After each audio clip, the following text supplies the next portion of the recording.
अस्सलातु वस्सलामु अलैका या सय्यदी या रसूल अल्लाह वाला आलिका व सहाबिका या हबीब अल्लाह।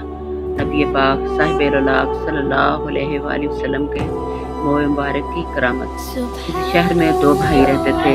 उनके वालिदैन बहुत ही आशिक रसूल सल्लम थे।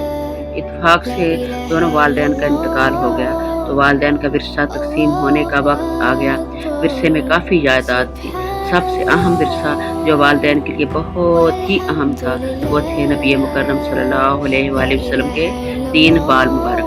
चुनांचे सारा विरसा आधा आधा तकसीम हो गया, लेकिन जब मोए मुबारक तकसीम करने की बारी आई तो बड़े भाई ने कहा कि हम ऐसा करते हैं कि एक एक मोए मुबारक दोनों ले लेते हैं और एक मोए मुबारक को 2 हिस्सों में आधा आधा तकसीम कर लेते हैं।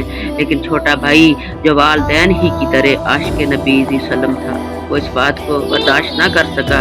इसने कहा कि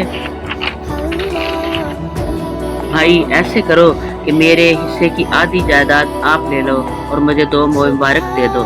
बड़ा भाई जो दुनियादार और बहुत लालची था कहने लगा, तुम मुझे अपने हिस्से की तमाम जायदाद दे दो और 3 बाल मुबारक रख लो। छोटे भाई की खुशी की इंतहा न रही। इसने अपने हिस्से की तमाम जायदाद उसको दे दी और मोए मुबारक को अपने पास महफूज कर लिया। वो खुशबख्त सुबह शाम मोए मुबारक की ज़ियारत करता और ज़्यादा से ज़्यादा मोहब्बत से खुशबू दिल से दुरूद शरीफ पढ़ता, खुशबू लगाता और बहुत मोहब्बत से मोए मुबारक के पास खड़ा होकर नहायत अदब से दुरूद व सलाम पढ़ता था। इसने अपनी गुज़र औकात के लिए छोटी सी दुकान बना ली।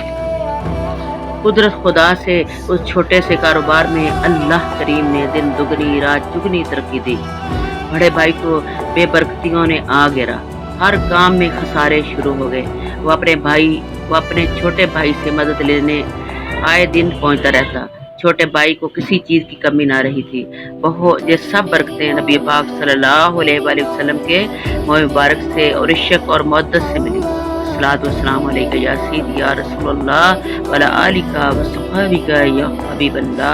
अल्लाह करीम हम सब को भी नबी पाक सल्लल्लाहु अलैहि वसल्लम की हर अदा से, हर निशानी से मोहब्बत व मुअद्दत वालों में शामिल फरमाए और ज़्यादा से ज़्यादा दुरूद शरीफ पढ़ने की तौफीक अता फरमाए। आमीन सुमा आमीन या रब्बुल आलमीन।